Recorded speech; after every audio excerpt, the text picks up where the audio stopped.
Spoštovani, pred začetkom javne obravnave bom dal kratko izjavo.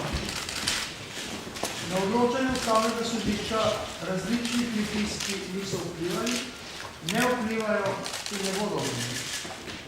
Zato javne manifestacije, ki izključe katerikoli od udeležencev v postopku v času obravnave Ustavnega sodišča, niso potrebne.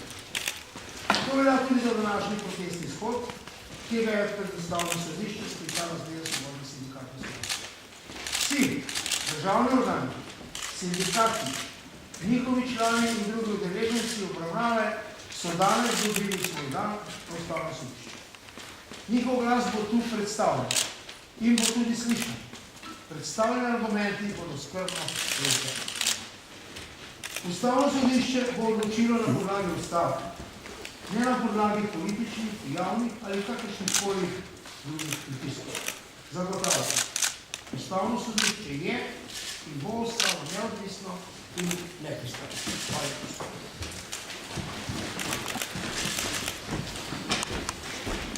Hvala.